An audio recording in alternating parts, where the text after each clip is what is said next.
আসসালামু আলাইকুম সবাইকে আরও একটি নতুন ব্লগে স্বাগত জানাচ্ছি। কেমন আছেন সবাই?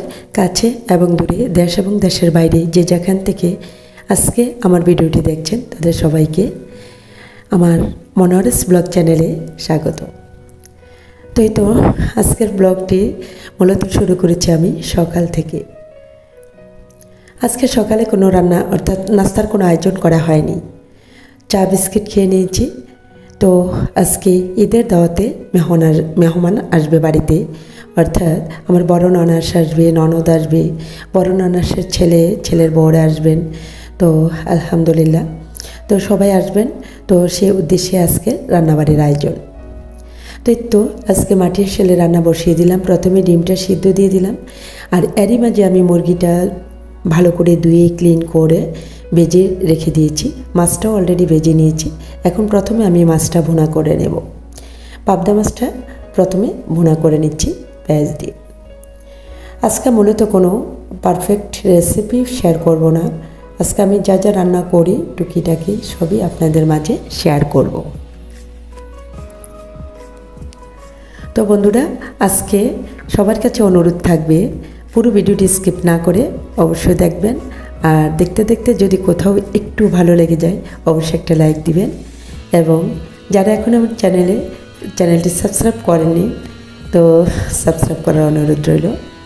আর যারা অলরেডি এই কাজটি করেছেন তাদেরকে অসংখ্য ধন্যবাদ। তো মাছটা কমপ্লিট হয়ে গেল। এখন আমি রোস্টটা বসিয়ে দিচ্ছি। একে রোস্টের সব মশলাই আমি দিয়েছি। তো আজকে যেহেতু বলছি রেসিপি শেয়ার করব না, জাস্ট একটু রান্নাটা শেয়ার করতেছি। এখানে টমেটো কেচাপ আমি দিয়েছি, টমেটো সসও দেওয়া যেতে পারে। এটা একদমই আপনার ইচ্ছে মতো, আপনি চাইলে এটা স্কিপ করতে পারেন। তো এখন টক দইটা আগে থেকে ফেটিয়ে রেখেছিলাম, এটাও দিয়ে দিলাম, সুগার দিয়ে দিলাম, কাঁচামরিচ দিয়ে দিলাম, দিয়ে আমি কয়েক মিনিট এটাকে ভালো করে কষিয়ে নেব। মশলা যত কষানো হবে ততই রান্নাটা টেস্টি হয়। এদিকে ডিমগুলো ছিলে আমি লবণ দিয়ে ভেজে নিচ্ছি সবগুলো ডিম। তারপরে আমি ডিমের কোরমাটা অলরেডি এই চুলায় চড়িয়ে দেব। তো ডিমের কোরমাটা বসিয়ে দিলাম। একদিকে রোস্ট, অন্যদিকে ডিমের কোরমা। তো যেহেতু মেহমান আসবে তো তারা বলছেন যে সকাল সকালে চলে আসবেন, তো মেবি 11টার মধ্যেই চলে আসবেন। তো আমিও ভাবতেছি যে 11টার মধ্যে আমি রান্নাটা কমপ্লিট করে ফেলবো তার আগে। তো অলমোস্ট ডান আমার এই যে তরকারিগুলো একদমই হয়ে আসছে। এখন উপর দিয়ে আমি একটু ঘি ছড়িয়ে দিচ্ছি। আজকে যে ঘিটা আমি ব্যবহার করেছি সেই ঘিটা মূলত আমি নিজের হাতে তৈরি করা, অর্থাৎ হোমমেড ঘি।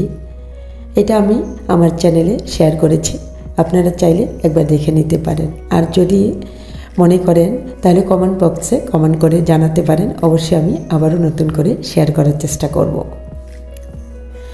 তো আমার রোস্ট এবং কোরমা কমপ্লিট। এখন আমি পোলার চালটা তো ধুয়ে রেখেছিলাম, তারই মাঝে পানিটা জড়িয়ে নিয়েছি। তো পোলাওটা আমি বসিয়ে দিলাম।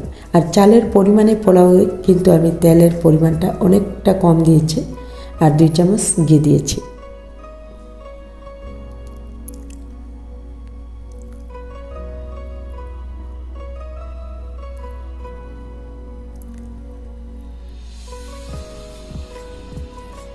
তো চালটা না ভেজে আমি আজকে রান্না করব পোলাওটা, অর্থাৎ চাল না ভেজে ঝরঝরে সাদা পোলাও। আজকে আমি যে পোলাওটা করতেছি সাদা নয়, আজকে আমি এখানে মটরশুঁটি, গাজর এগুলো ইউজ করেছি। এতে করে বাচ্চারাও পছন্দ করবে। তারপর কিশমিশ, আলু বোখারা এগুলো আমি ইউজ করেছি। এতে করে বাচ্চারাও পছন্দ করবে, বড়রাও পছন্দ করবে। তো আমি আলু বোখারাটা দিয়ে কিশমিশগুলো ওপরে দিয়ে এখন দমে বসিয়ে রাখবো পোলাওটা অলমোস্ট কমপ্লিট। এদিকে মাছটা আমি ম্যারিনেট করে নিচ্ছি, যদিও এটা রাতের ডিনারের জন্য, তো এখন ভেজে রেখে দেব। আর এদিকে আমি মাছ ভর্তা করব। মাছের ভর্তার জন্য আমি মাছটাকে লবণ এবং হলুদ মেখে এখন ফ্রাই করে নিচ্ছি।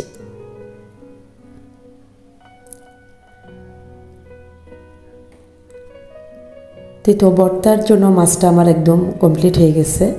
তো এটা আমি এখন ঠান্ডা হতে দেব। এরই মাঝে মেহমান চলে আসছে, আলহামদুলিল্লাহ। তো সবাই চলে আসছে, তাদের সাথে এখন একটু সালাম বিনিময় করব। ওয়ালাইকুম আসসালাম, ভালো আছেন?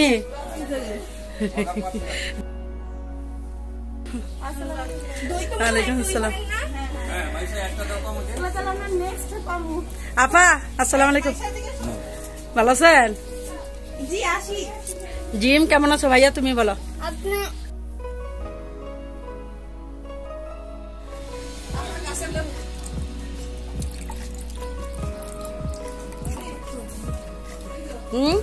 এই তো লেবুর শরবত দিয়ে দিলাম সবাইকে, শরবত খাইয়ে তারপর আমি গোসলে চলে যাব।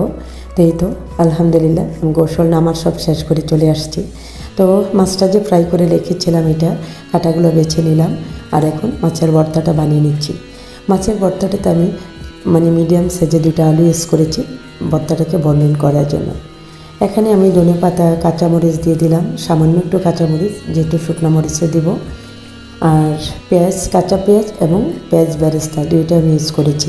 এতে করে ভর্তাটা খেতে খুবই টেস্টি হয়। তাছাড়া আমি এখানে আরও একটা মশলা ইউজ করেছি, সেটা হলো ম্যাজিক মশলা। ম্যাজিক মশলা চাইলে আপনারা স্কিপও করতে পারেন, আর মন চাইলে দিতেও পারেন, একদমই অপশনাল এটা। তো অলমোস্ট কমপ্লিট হয়ে গেল আমার ভর্তা রেডি।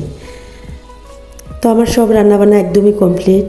তো এখন সব কিছু আমি টেবিলে একটা পর একটা সার্ভ করে দিব, বেড়ে নিচ্ছি। আর পোলাটা ওদিকে তো আমি দমে বসিয়ে রেখে গিয়েছিলাম। তো এখন একটু উপর দিয়ে নেড়ে চেড়ে একটু ঘি দিয়ে তারপরে সার্ভিং যে পোলাও ডিশ এগুলোতে বেড়ে নেব। তো বন্ধুরা এ পর্যন্ত যারা এখনও আছেন একটি লাইক দেননি, প্লিজ একটা লাইক দিয়ে দিবেন। আর আজকের ভিডিওটা কেমন লাগলো, ব্লগটা কেমন হলো অবশ্যই কমেন্ট বক্সে কমেন্ট করে জানাবেন। তাছাড়া যদি কোনো কিছু ভুল ভ্রান্তি হয়ে থাকে অবশ্যই ক্ষমার সুন্দর দৃষ্টিতে দেখবেন। আর কি বলবো, তাই তো সার্ভিং ডিশে আমি পোলাওগুলো বেড়ে নিচ্ছি।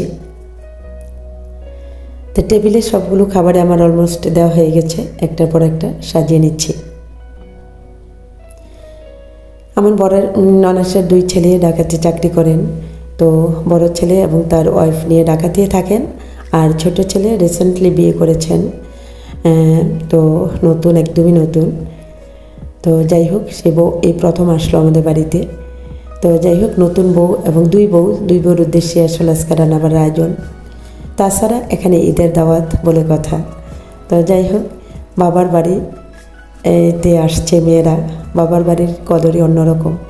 যাই হোক আলহামদুলিল্লাহ, চেষ্টা করেছি সবাইকে যেন তৃপ্তি সহকারে খাওয়াতে পারি, এটাই। তো তার মধ্যেও ক্ষমা চেয়ে নিচ্ছি, যদি কোনো ভুলভ্রান্তি হয়ে থাকে অবশ্যই ক্ষমার সুন্দর দৃষ্টিতে দেখবেন। তো এই তো আমার টেবিল গুছানো একদমই কমপ্লিট। এখন সবাই নামাজ শেষ করে চলে আসছে। তো এখন আমি সবাইকে টেবিলে খেতে দিয়ে দেব।